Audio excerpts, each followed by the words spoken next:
Well, I may not get a chance on this channel ever to talk about England winning an international tournament, so I'm going to start here.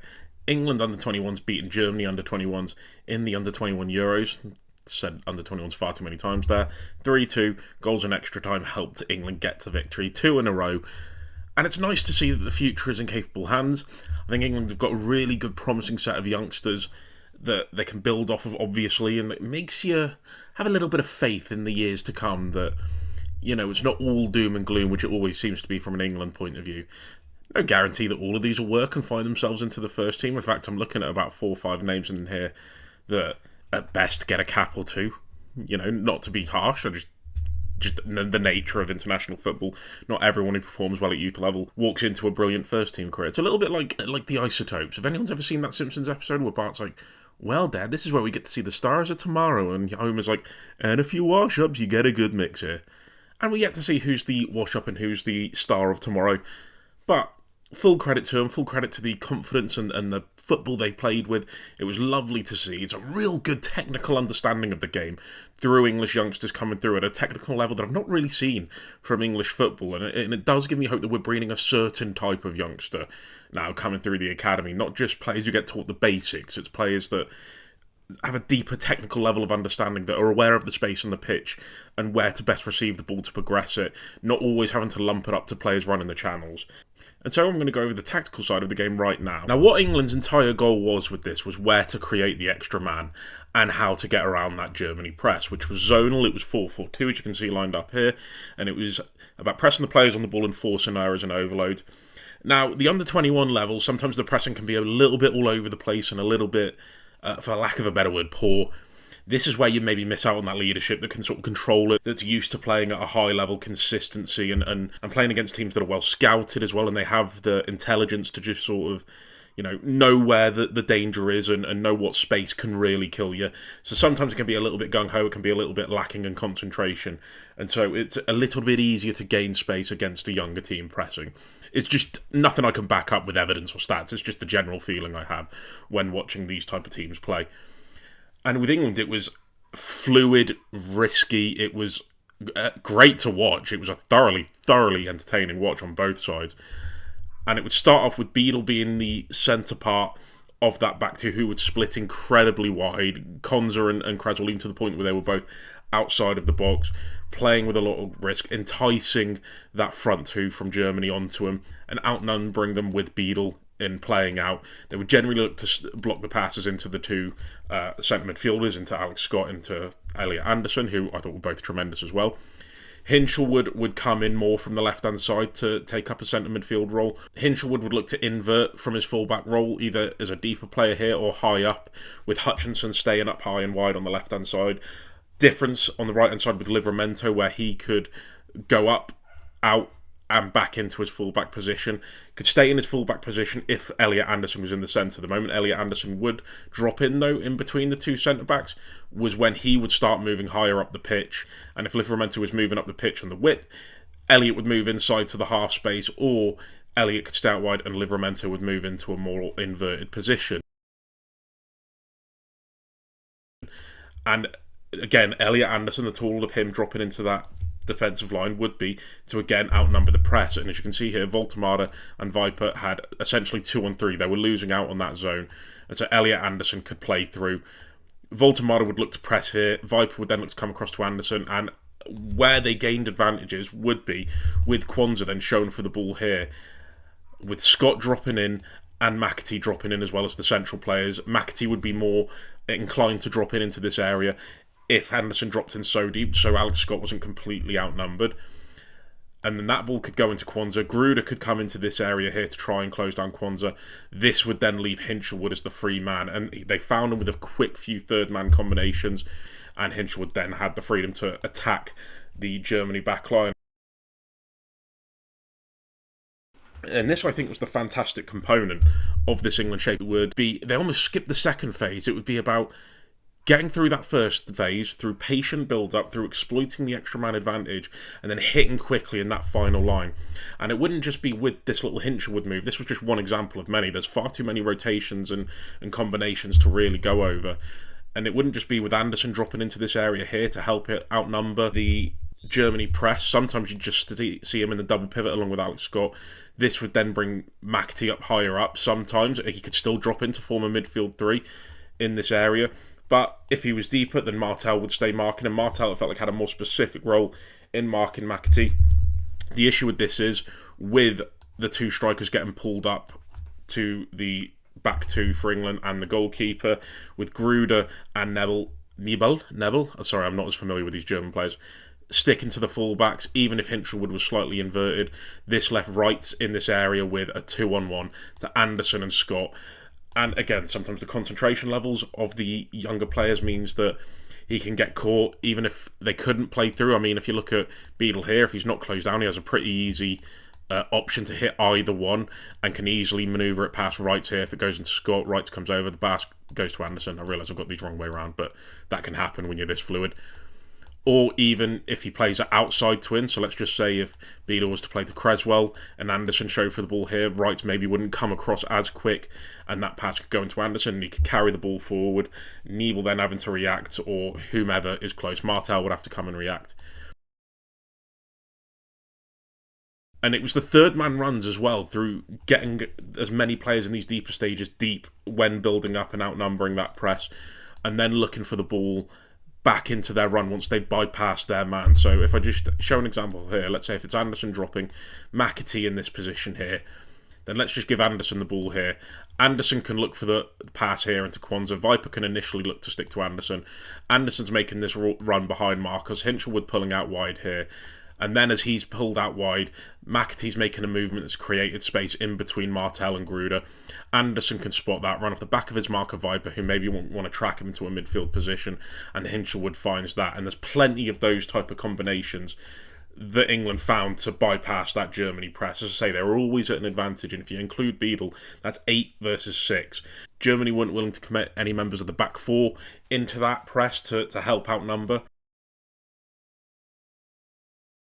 And occasionally, you'd even get Anderson and Scott as the double pivots and Harvey Elliott forming a box midfield, or Livramento if Harvey Elliott was out wide, depending on the formation. And Hinchelwood would then look maybe as a more typical left-back. Maybe he'd be the inverted part and Livramento would be in the back three.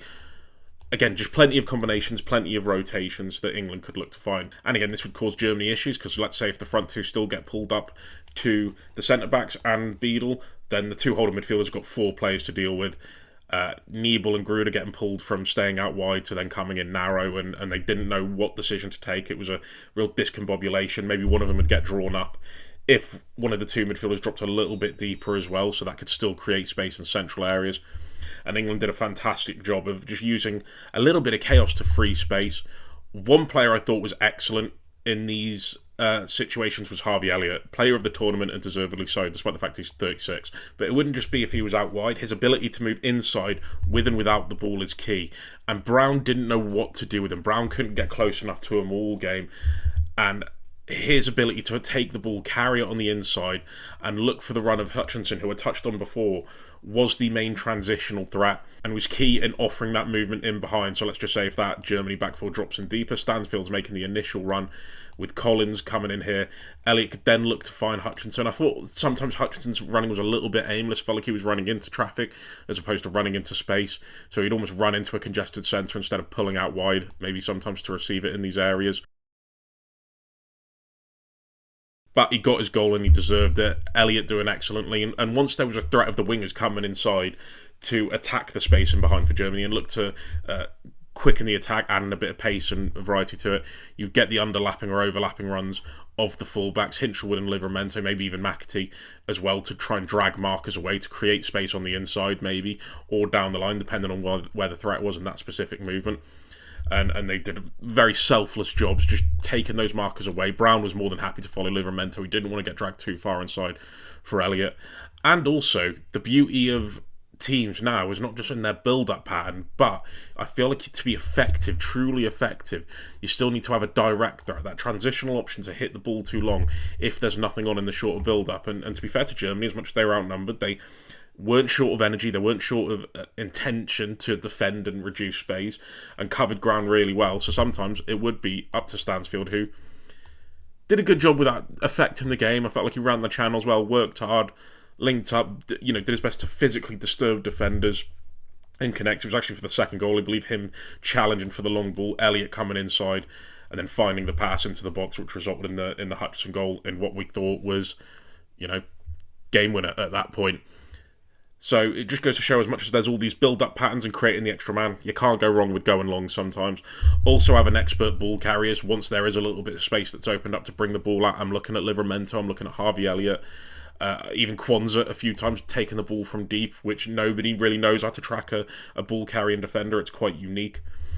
And Lee Carsley's changes deserve a lot of credit. He did try and change from Stanfield to then going with a false 90 type striker, which didn't work as much. Brings on Rowe, who gets the goal with an absolute unbelievable Tyler Morton cross, which was again created through an overlap on the right-hand side. It wasn't Elliott that played the ball because he was off at the point, but dragging players down created more space in this half-space area here. Brilliant ball in for the midfielder, and great header, and England win it. But how did they defend? How did Germany attack? We'll go over that now. Now, England could press, and England did press, and Germany's shape lent them to pressing as they built up with the centre-backs and the two double pivots in front of them, taking up a 2-2 shape or a 3-1, as I'll go over in a little bit more detail.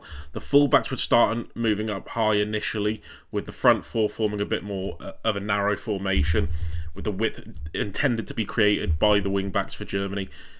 England dropped off a lot. I felt like they only pressed reactionary when there was a trigger to go and try and press and aggress the player on the ball.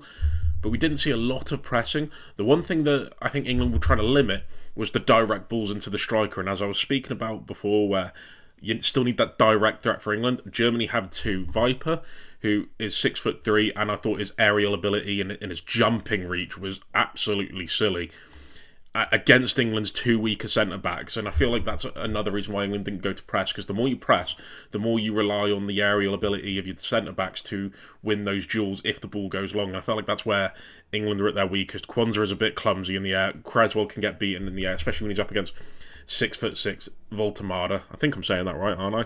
Please, Germans, don't crucify me if I'm wrong. And that was just one thing I don't think England could risk. So I do feel like they tried to limit the longer balls into those centre-backs as much as they could and force Germany to building up a little bit shorter. They, as I say, they did press on occasion, just wasn't, I think, their base defensive strategy. And they would drop off into their mid-block, and it would initially start off with McAtee and Stansfield on the centre-backs.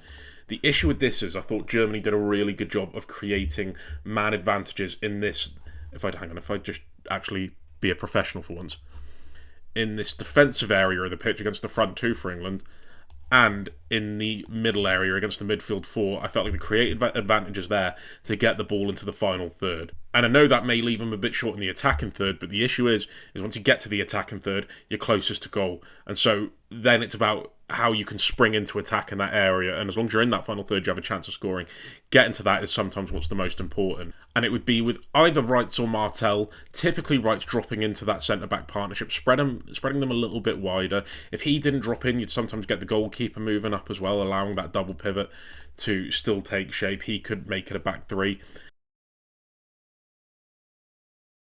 But it would be with generally Wrights, and it wouldn't just be in the centre, it could be to the side, it could be wherever. But as long as that back three was there, then McAtee and Stansfield essentially couldn't really win in that area. And this back three, along with the pivot, would look to ask questions of McAtee and Stansfield. Do they narrow up and try and block the pass into Martel? Risk leaving space on the outside, where then the pass can go to the wider centre-backs, and they can carry the ball high up into this area? Or do they stay wide, try and cover the wider areas, and then you're forcing one of these midfield two to have to cover in and press Martel? And as I'll discuss in that central area, the middle area, there was still problems for England to deal with.